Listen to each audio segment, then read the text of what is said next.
At exactly 4:17 in the morning, Gaza's air fell into a silence so deep it felt unnatural.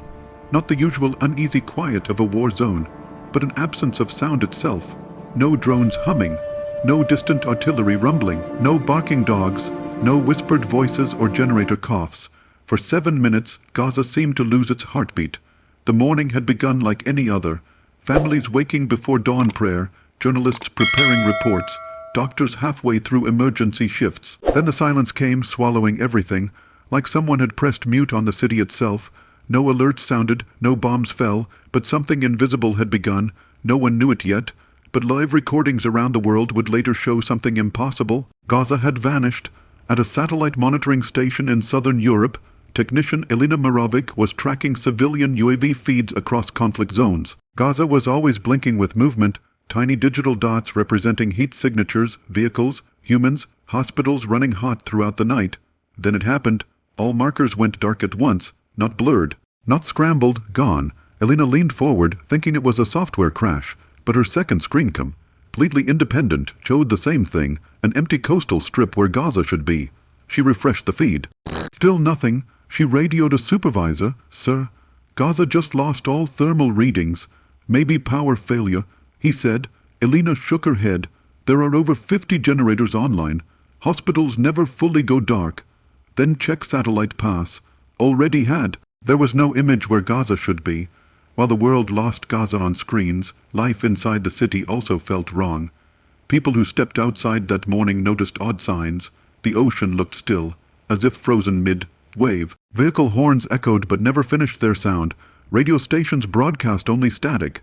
Journalist Yusuf Hamdan, live, streaming in Shujoiya, turned his camera toward the sunrise and the live stream cut. Not to black screen, not to lag, but to a still image frozen mid-frame. Every stream went dead simultaneously. Inside Gaza, clocks stopped at 4:17 a.m. They never moved for 7 minutes. Israeli surveillance drones operating over Gaza suddenly registered critical failure. Pilots lost orientation as their drone cameras no longer displayed imagery. Yet controls remained responsive. One pilot reported, "My drone was flying, but I couldn't see Gaza, just clouds, no ground." Radar confirmed drones were still in airspace, but GPS location data stopped updating. They were effectively flying blind above what appeared to be a missing city. Command ordered drones to return. None responded. Every drone flying over Gaza during those 7 minutes permanently disappeared. Their wreckage was never found. Telecom companies across Egypt, Turkey, Lebanon, and Europe began reporting anomalies. Call routing attempting to pass through Gaza produced dead loops. Internet packets vanished into blank addresses. Military satellites logged terrain acquisition errors. It was as though Gaza had become a digital void, a black hole that swallowed signals. Emergency calls dialed from inside Gaza went unanswered because the calls never arrived anywhere, and calls placed into Gaza never completed. The city was isolated, erased from the network of the world. Inside Al-Shifa Hospital, Dr.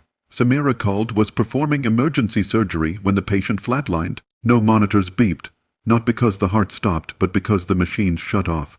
Backup generators started, then failed simultaneously.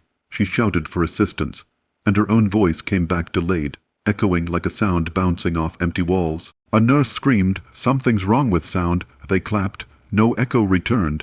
The air had become acoustically dead, as if sound itself could not move correctly. For 7 minutes the hospital operated in unnatural quiet, surgeons working without machinery, timing their movements only by whispered breath.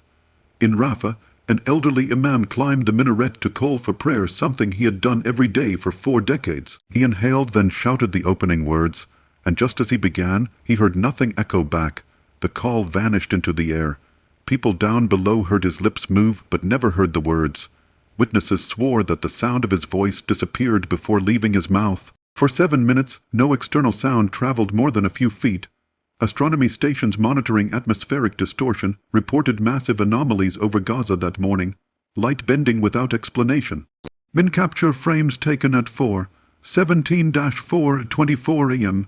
Gaza appeared as a rippling blur, like heat distortion, but darker, almost as if the sky had folded. One astrophysicist later explained, "It wasn't invisibility, it wasn't cloud cover.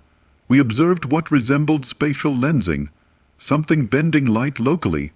The coastline looked like it had detached from reality. At exactly 4:24 a.m. the distortion stopped, the imagery returned, Gaza reappeared, clocks restarted but not all at the same second.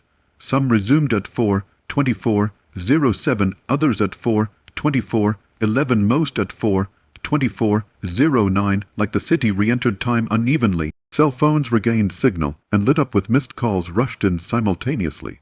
Generators reactivated. Surgery monitors beeped back to life. Outside, seagulls began crying again as if waking from suspended animation. And far offshore, Israeli and UN radar picked up new wreckage signals. But when rescue boats reached the projected debris field, there was nothing, no wreckage, no bodies, no drones, 7 aircraft, 11 UAV, all gone. Within hours, joint military and intelligence agencies quietly initiated Operation Void Trace, a classified investigation into what they labeled a localized spatial nullification event.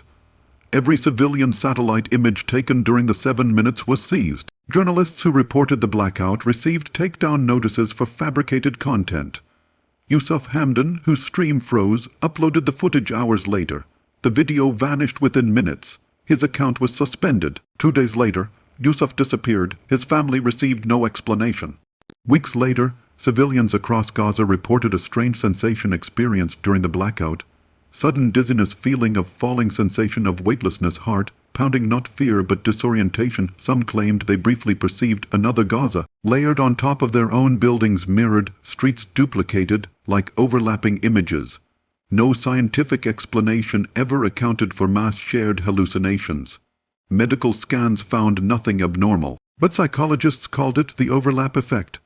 One private Japanese satellite launched weeks earlier and not integrated into military surveillance networks unknowingly captured the Gaza anomaly. Engineers reviewing test scans months later discovered the frames buried in raw memory logs.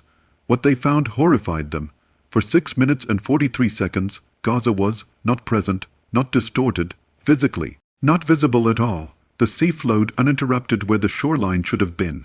There was only water. Experts quietly circulated classified hypotheses. Micro-singularity event, experimental electromagnetic cloaking failure, accidental space-time displacement from advanced weapons testing, quantum interference, cascade, naturally occurring dimensional lensing. None could explain why it targeted only Gaza and spared surrounding areas perfectly, and none could explain the lost aircraft. They weren't shot down, they hadn't crashed, they were simply gone.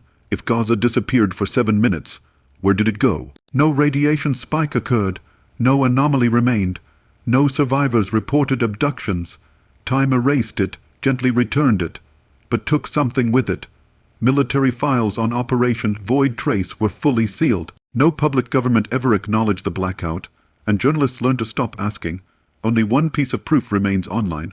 A low-resolution backup copy of Yusuf Hamdan's frozen livestream still saved on a foreign peer-to-peer server. Frame paused at sunrise. The buildings in view look wrong because between 2 video frames, the entire skyline subtly shifts position. The perspective warps, and tiny dust clouds hover midair, frozen, as if gravity had detached for a moment. Above the skyline, just visible, the sky folds inward like a closing eye. And so the world never fully asks the real question. Not did Gaza disappear, but why was it ever allowed to come back?